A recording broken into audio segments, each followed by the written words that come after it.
It is Wednesday, my dudes. Make a hot cuppa and relax. It's Afternoon Karak with Aisha Al-Mazmi and Mikhail Atiyah. On Pulse 95. I have simultaneously a confession and an apology. Go, oh my God. Every day. Why are you so excited about me A confessing? confession and apology. It's like two in one package. Exactly. So I'd like to apologize to all delivery drivers who ever have to deliver anything to my house. I'm not talking about food, mostly about packages and shipments and whatnot. And the reason why I'm apologizing is that more often than not, if they call me when I'm asleep, especially in the morning, it's highly likely that I told them that I'm at work or I'm not at home when I'm actually sleeping. Oh my God. So they'd call me, they're like, "Hi ma'am, can you please ask somebody to come out the door?" And I would often say, I'm actually not at home. And the reason, I have a good reason though. It's actually, I know some of you are thinking, Aisha, that's very rude. You're gonna make them come out of their, to ring the bell and whatnot. But to be honest, it's much faster for them as well. I know it seems like I'm just trying to cover my track, but it's the truth. Because I'd be upstairs.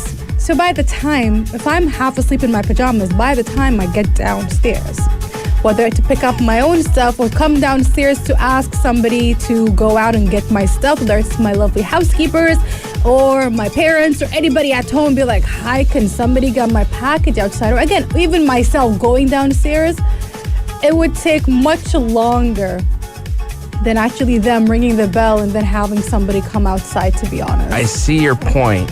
But I'm still apologizing, nevertheless, for lying. But it's like, honestly, just... But when the delivery man comes, you got to be ready. I know I'd be up all night, but I know my delivery's coming in the morning. I make sure I have an alarm clock for that because I would never want to sleep over, oversleep. And because I feel like I've disappointed the delivery man. He came all the way. I get you, but to deliver my package. But here's the thing. There's two things. For example, I ordered a whole bunch of stuff from IKEA yesterday. Well, yesterday morning. Basically, it was 5 a.m., 4 a.m. But anyway, so my stuff arrived today, a day later. And I have, it was a big gap, as in I knew that I basically scheduled it from 10 a.m. to 3 p.m. Sorry, 9 a.m. to 3 p.m. So it's going to be kind of unreasonable for me to just sit here on my bed from 9 a.m. till 3 p.m. trying to figure out when the delivery driver is going to be coming, the right? The suspension certainly kills you. Exactly. So it's just when it comes to that, for a while now, I've always kept my phone on. I do have it on Do Not Disturb, but I allow phone calls. So that means that whenever delivery drivers would call me, I would always pick up. So I always pick up their phone, and sometimes they don't give you a warning, even though sometimes I do not like them when they call me half an hour, 45 minutes ahead and be like, "Hi, ma'am, I'm going to be coming over." But it makes sense, like you said, because it makes you wait for them. You're like, "Oh, I know they're going to be here very soon." And even if I'm sleeping, it kind of puts this, I put up this mental note in my head that, "Hey, Aisha, you're going to need to wake up in a couple of minutes because the delivery driver is coming over." So anyway, I'm always ready for them if they give me a heads up. But then sometimes, like I said, when I order from Amazon and they say, "We're going to come back within the next 2-3 days." And I'm like, I don't know which day you've picked. Sometimes they go "Oh, it's out for delivery." And this has happened to me. They tell me it's out for delivery. I get the automated text message at, I don't know, 7 a.m. And then I get my stuff at 10 p.m. We ask for express delivery, but we don't like the express wake up. Oh, no, we don't. But then honestly, shout out to them. They certainly are definitely... It's not an easy job, I know. Not an easy job, and they're the ones that make the world go round. As much as, might sound a bit exaggerated, but think about it. We got so used to having these lovely people deliver our stuff at sometimes unreasonable times. Sometimes, I'm not even kidding, I've gotten my stuff at 8 p.m., 9 p.m., 10 p.m., and they might have been working all morning. I knew that some of them have 2 shifts. Have you ever seen their van and there's just all these packages left? Exactly. And it's oh man, I feel Exactly. you. And they need to drive around the UAE. I know that, again, they have designated cities, but every city and every emirate is quite big. Imagine them coming, for example, from Dubai to Sharjah. If they come at 2 p.m., that's just them getting stuck in traffic. And I mean, I drive sometimes for 30 minutes and my feet hurt. Imagine them driving all day long. God bless them. Let's make it a day for them today. Delivery Man Appreciation Day. How about that? Yes, shout out to every single delivery person out there. You truly make the world go round. And also what makes the world go round is the afternoon Karak, wink wink, because we are the best show right here on Pulse 95. We've got loads to talk about, kicking it off with the new Scream reboot/sequel trailer. Epic Games credits Inner Sloth is Among Us for Fortnite's Imposters mode, finally, and they're also kind of teasing a collaboration. There's also a new feature that Instagram wants to implement where it's going to force users, younger users, to take a break and somewhat nudge them from trying to be on social media for too long. How effective is that? Let's talk about it. That and so much more, guys. Don't forget to join in the conversation. Text us 4215. It's Slaughter Do right here on the Afternoon Karak.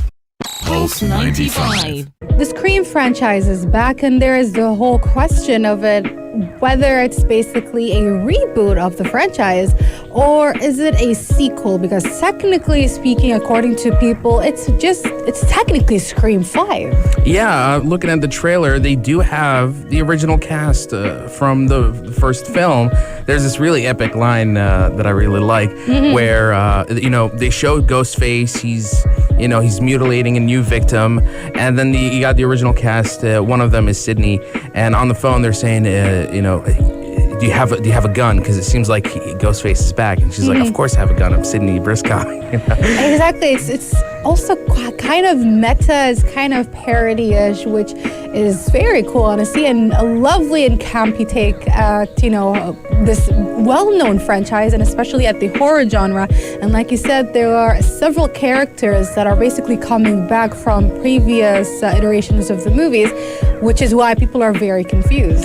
I think what's happening here is that it is technically a sequel, but it's almost like a new generational introduction to the franchise, where it's like, that works. We're gonna start again, but almost like we're gonna give you guys a farewell to the original cast, and maybe a new ensemble of characters will be pushing the series forward in some way. Or maybe they're like, this is Scream, nobody cares. Let's just go horror, the true horror genre, and just have it with the whole hack and slash thriller that everybody loved and enjoyed over these years.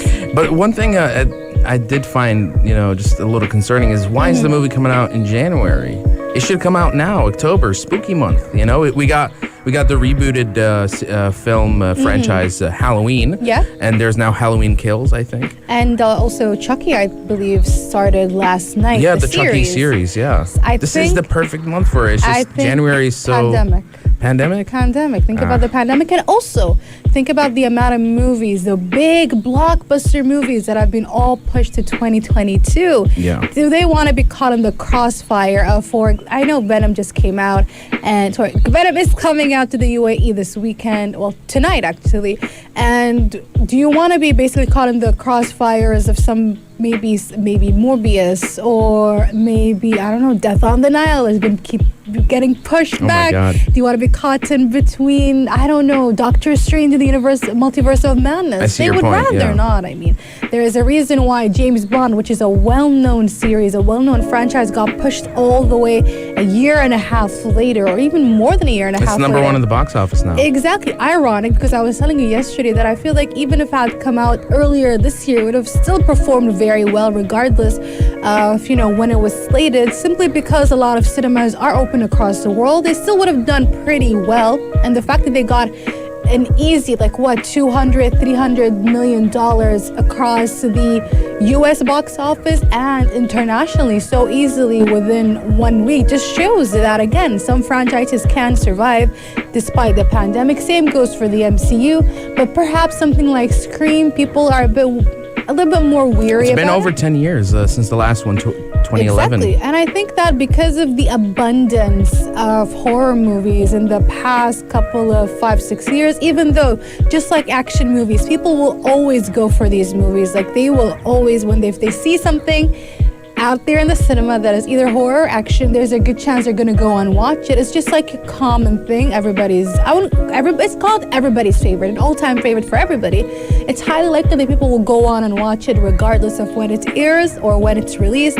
but I understand that them wanting it in a what could be considered a dead time is probably for the best. Well, we'll have to wait and see. Scream 2022 coming out in sometime in January. Honestly, this is the OG hack and slasher film, so I wouldn't worry too much about it. I know fans are excited, those who really keep up with the franchise, and it's long overdue, in my opinion. Absolutely, It's an iconic character. Which is ironic to what we usually say, since we are often tired of those sequels. But honestly, like you said, it is very iconic. I think 10 years is enough. I think 10 years, then you can reboot a franchise. Again, Mikhail, that's very ironic. We've said the same thing about several movies and several things. Statute limitations and all that. Maybe, again, like you said, it's just iconic, and it's just, it's time for another Scream movie. And it's kind of crazy and weird, so why not? Coming up next, we're going to be talking about Epic Games and Inner Sloth. Epic Games, the creators of Fortnite, and Inner Sloth, the creators of Among Us, finally being credited on Fortnite and perhaps teasing some sort of collaboration. Coming up next, right here on the Afternoon Karak. Pulse 95. I love how our those hands are like this. And the funny thing is, I'm pretty sure people who are probably watching us on YouTube are like, they have a whole series of intricate signs and whatnot. But basically, it's just us doing like weird things and hoping each of us. Don't worry, I edited it out. No worries. It's fine. But anyway, we're talking about Epic Games. If you guys remember, a couple of weeks ago, Epic Games, Fortnite's developers / creators, they kind of hinted towards an interesting mode in the game, similar to an Among Us mode. And then Inner Sloth were like kind of tisk, what is going on? This is wrong. And they kind of made jokes and kind of jabbed at them that they were hurt. And apparently they finally credited them on this new mode. Yes, Epic Games released a new patch for this new imposter mode that they were creating, saying that the game mode was inspired by Among Us from Inner Sloth, giving them that recognition. I think it's been 2 months since the outrage that took place, but it's long overdue. They do deserve that recognition. Among Us was such a big game during lockdown, even till now, and it's at the level of like Battle Royale at times. Oh yeah. So it was obvious Fortnite that they wanted to make something similar. Well, what made it off-putting is that why did you not collaborate with the people who created the game in the first place? Exactly. It would have been a very easy collaboration and a fun collaboration for everybody. Well, now 2 months in, with Fortnite, Epic Games finally giving them the recognition they deserve, it could also hint that maybe there's future collaborations with Inner Sloth Studios, maybe bringing in the characters as cosmetics, or maybe even a specific game mode that's catered for an Among Us-inspired mode of some kind. Yes, basically Fortnite's official Twitter said big fans, after obviously mentioning Among Us game, they said, big fans, we never got to talk about how you inspired us. What do you think about working on something fun together sometime? And the Among Us or the Inner Sloth official Twitter account says, yes, have your agents contact our crewmates. All right.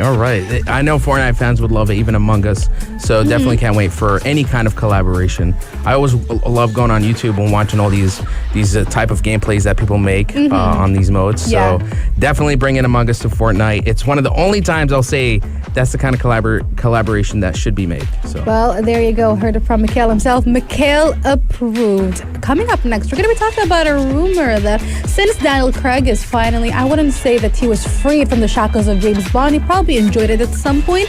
But since he is quite free and has some free time here and there are rumors that perhaps he is being eyed for an MCU villain role. Coming up next, right here on the Afternoon Karak. Speculation, gossip, or hoax. Rumor has it.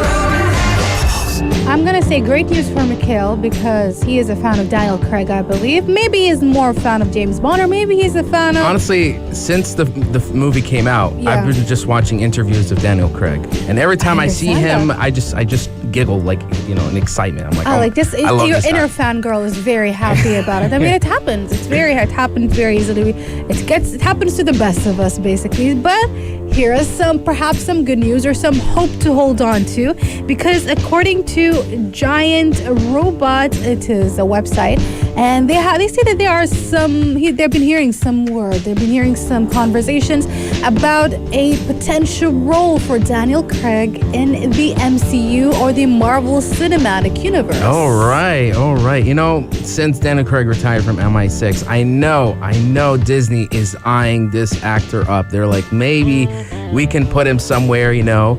But honestly, if still the villain is unknown, and the Marvel Cinematic Universe has just a lot to unfold in future projects. Yeah. So I think he has his pick here, honestly.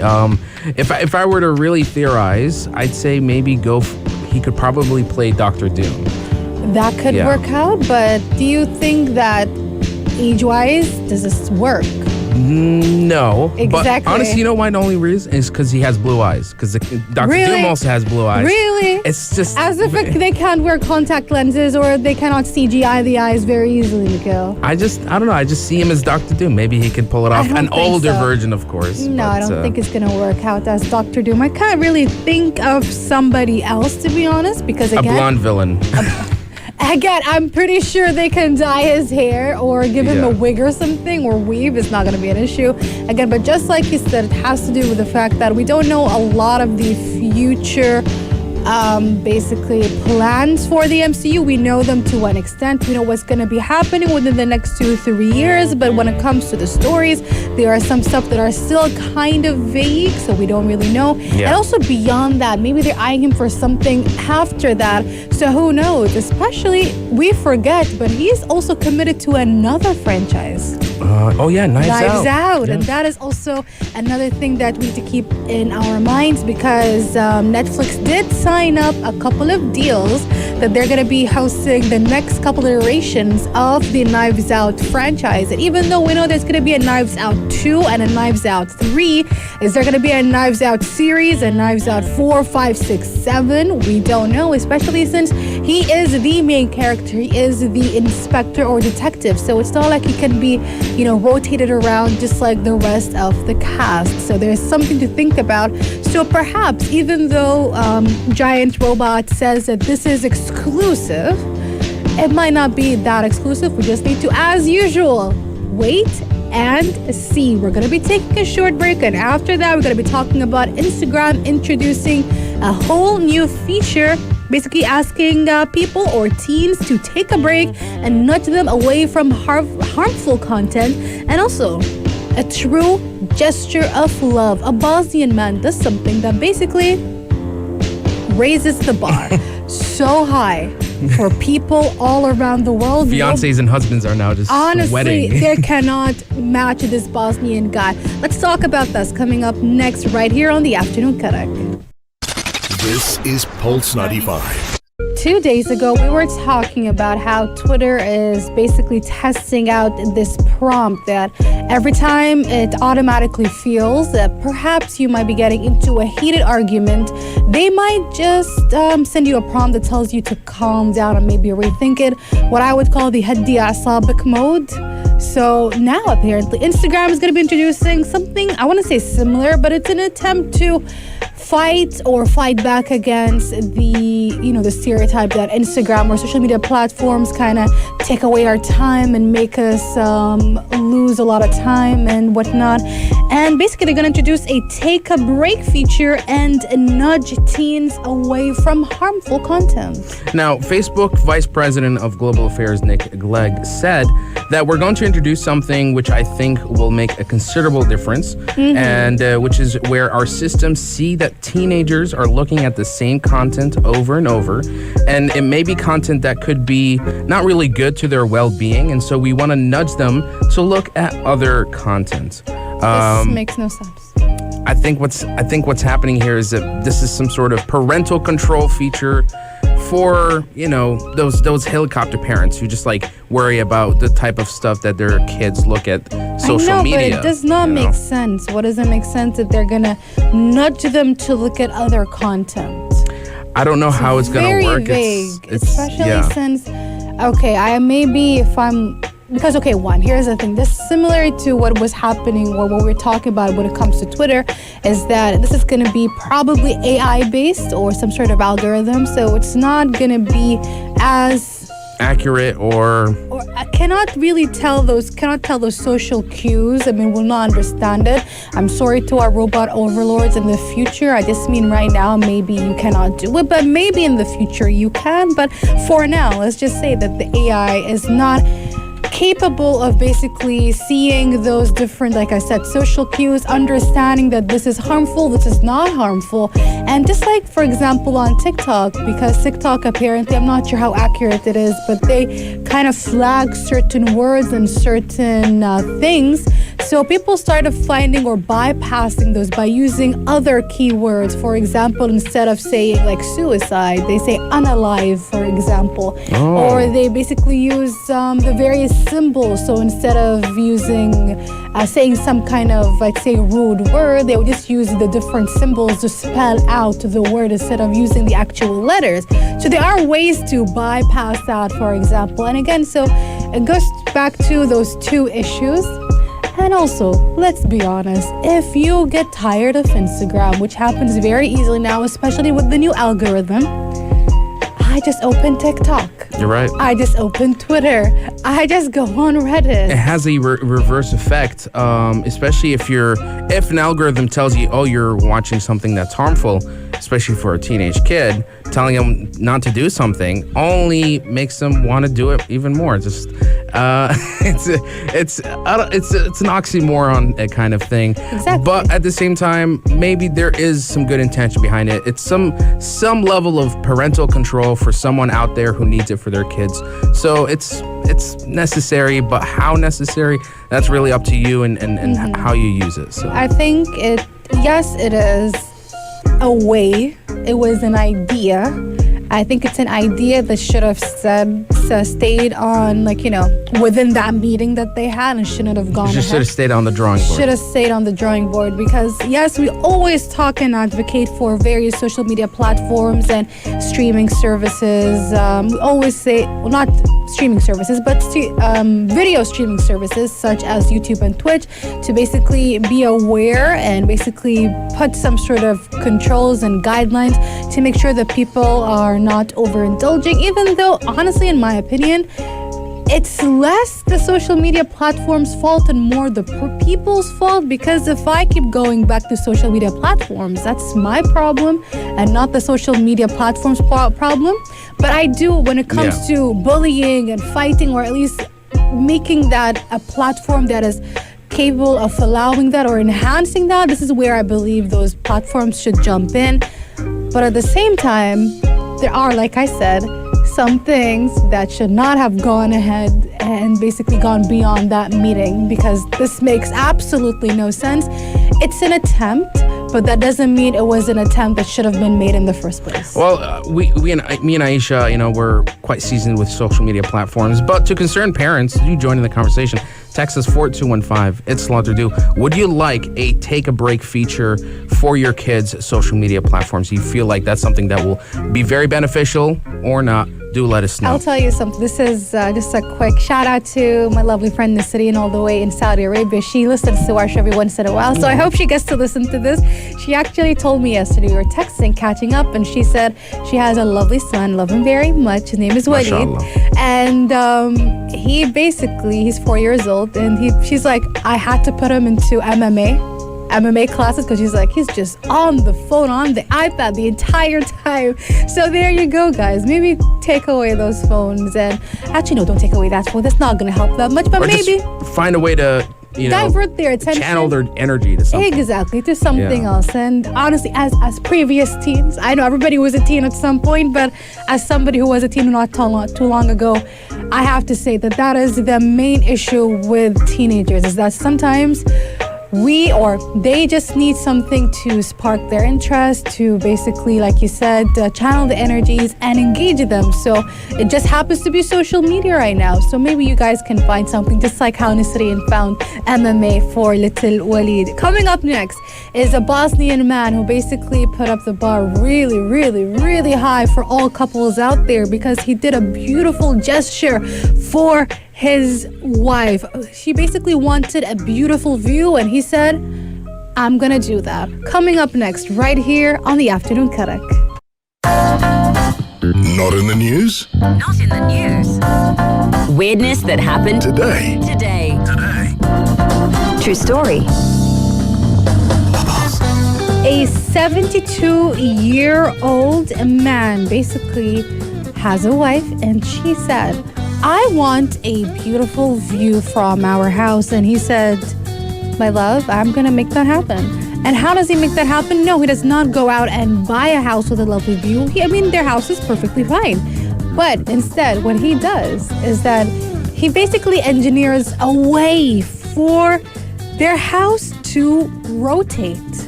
That's amazing. So it can always have a beautiful view. You know, now that I think about it, why isn't this more of a common design choice for people who, invest in houses? Because honestly, sometimes one view is not enough.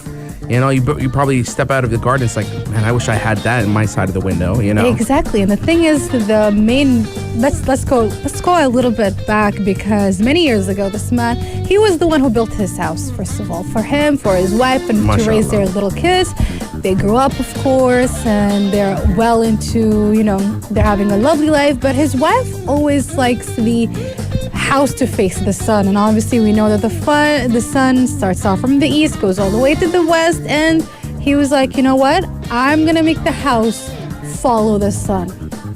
We can rotate it 360 degrees. Wherever you want it to go, we can move it around. Now that's a wife that's not going to be complaining for a long time. I don't think that's every man's goal in a marriage. Here's honestly. the thing. Let's be honest. Okay, let's start with this. Honestly, if Big House and Anna were here, would have been perfect. Honestly, have this discussion, because obviously they are in relationships and they probably understand it more than us, and they're older than us. They're probably actually, we can explain it to you. But honestly, nobody would ever complain if they are in a happy marriage in the first place, would they? Oh, this is another discussion. But let's be honest. I know where you're going. Come on, Mickey. Just let's talk about any sort of relationship. Let's say you are. Even at work, would you ever go and complain to your boss if you're happily content? No. Exactly. So why would anybody be like, my wife complains? Sir, you have done something. You have done something wrong. Your wife is not complaining for no reason. And vice versa. People are like, yeah, but sometimes the wife does wrong things. Yeah, so go and speak to her. If your wife has done something, do not go and complain about my wife does this and this and that to your friends. Maybe she is annoying, so go and talk to her. Complain to her and figure it out. I see where you're coming from, and as someone who's not married, but I do live with two sisters, and I have the one rule in my house where ma nza'il il-banat. Don't. I hear that, but that is also wrong as well, because that is how sometimes you might get. I love your sisters, no offense to all of them. God bless them. But then they might get trampled on because of that rule. See, because you allowed them to, you gave them that platform. It's all about synergy. It's all about being compatible with each other, listening to each other, loving each other, etc., etc. Isn't that correct? Well, we're still young. We're still learning. And this goes to any sort of relationship. You will argue sometimes a little bit too much every once in a while. That happens.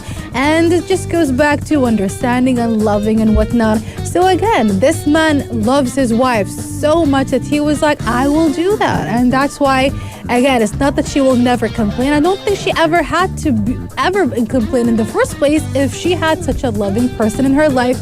And it's exactly what ticks all of her boxes. And same goes to him. Setting standards, guys. Take notes, honestly.